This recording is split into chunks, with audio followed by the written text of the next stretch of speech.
If you've been following retail in Canada lately, the story isn't as simple as whether it's up or down. It's more nuanced. Now, the latest data from the Retail Council of Canada and Moneris Data Services shows the industry is holding up, but in a different way. Fewer shoppers, but more intentional ones. And at the same time, the path to purchase is shifting. Online behavior is evolving, AI is reshaping discovery, and where you're located matters more than ever. To help us unpack what's behind these numbers, I'm joined by Sean McCormick. He's the VP of Business Development at Moneris Data Services. Sean, welcome back. Yeah, thanks. Good to be back, Al. Now, the Retail Council of Canada, in partnership with Moneris Data Services, recently published a commentary on spring 2026 retail trends and consumer behavior. When you look at the data, it feels like retail hasn't slowed down, but has fundamentally changed. So what's driving that shift, and what should retailers be paying close attention to? Well, the retailers that have been successful so far this year, Al, have done a good job at customer conversion. So store traffic has remained softer so far this year. Only half of retailers are reporting flat or increased store visits. Right. Ideally, you'd like to see a growth in store visits. That's obvious. But the shoppers who are showing up are more intentional. And this is according to the survey done by the Retail Council of Canada. 89% of retailers are reporting either flat or higher conversion rates. So that's good. That's ultimately, that is what drives a purchase, is a conversion. So someone's coming into the store, you had them at hello, they pick what they need from the shelf, et cetera, and they go and they pay for it. So really what's happening there is, well, there's two things happening. One, the shoppers are more intentional. And two, the tire kickers are staying away. Right. Why are they staying away? Who knows? It was a colder spring. That might have had something to do with it. But that is a clear message for retailers. When someone walks into your store, your showroom, whatever the case may be, you have to make sure that your store associates are properly trained and they can go close a sale. Really, I'm in sales. There is method to the madness. It's not here, you want to buy this. It should be properly trained associates to go and close the deal, because the consumers that are coming into the stores are ready to buy. That's what the survey is saying. You make a good point about it being a colder spring and a later start to summer. So it's really affected the restaurant industry for sure, with patio season starting later. But I imagine it also affected retail. Yeah. 69% of retailers posting equal or improved numbers year to date compared to 2025, and 58% of those have met plan. There's a lot of retailers that I know that subscribe to weather data, Right. and they follow it, and they look at trends over time. They look at remember the Farmer's Almanac? Oh yeah, That's of still course. thing. Yeah. And it's still it's surprisingly accurate. So when you're thinking about like footwear retailers or outerwear, they depend on that kind of data to anticipate what the demand is going to be, for winter coats and boots, et cetera. Sure. To inform the supply chain well ahead of time before the season even starts. It's funny you mentioned the Farmer's Almanac. That might be the earliest version of discovery. I mean, let's talk about discovery. The report touches on changing discovery patterns driven by AI and search platforms. What does it mean when we say AI is reshaping discovery? Well, it's people still, and I still do this, I'm kind of a hybrid. I will use large language models to search for things that I want to buy, and I'll still go old school and just type baseball bats Right. into Google. Or I could go into, ChatGPT, Copilot, whatever, and say, I'm looking for a baseball bat, 33 drop 3 between $250 and $300 at a sporting goods store within 5 kilometers of my location.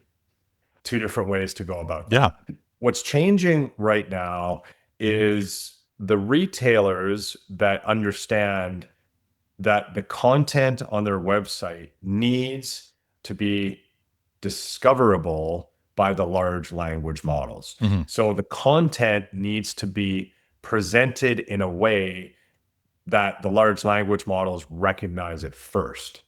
The old way of content, the keywords strategy that worked for Google search, that doesn't apply to large language models. Right. It's different. So if retailers really want to get, I mean, eventually all content on websites, I mean, 10 years from now, everything's going to be optimized for large language models. Right now, there is a huge opportunity for the early adopters out there to optimize their website for large language models and get ahead of the curve.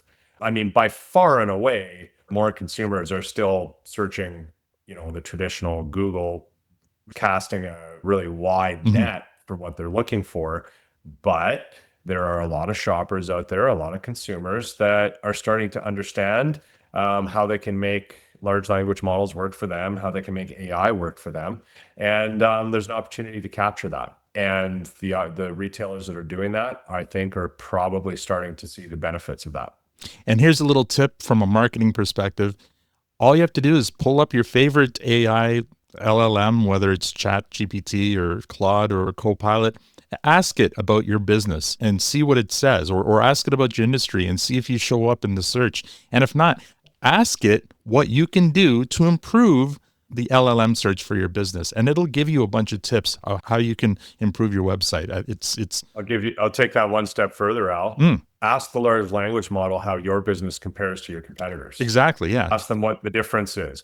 How are your competitors better? How are you better than your competitors? It's a lot of fun to dig into that. It's a treasure trove. And when you pay attention to the citation links, you'll see where they're getting the information, and that'll give you some ideas of how you can make sure that maybe the information isn't accurate. This is how you can improve the accuracy of that information, is by targeting those sites. And customer reviews. Customer reviews have become something that seemed a little bit silly 5 or 10 years ago. Yeah. But now customer reviews are kind of the gasoline that drives the search results in LLMs. If an LLM sees that your website has hundreds or even thousands of reviews on Google and 95% of them are 5 stars, that LLM is going to cite your content ahead of the content from one of your competitors that might have a fraction of the reviews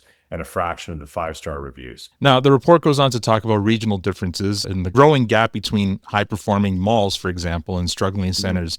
So where do you see the biggest divides in the Canadian retail space? Yeah, there was a really interesting result reported in Retail Insider that A-class malls, which are luxury malls, are significantly outperforming the lower tier malls.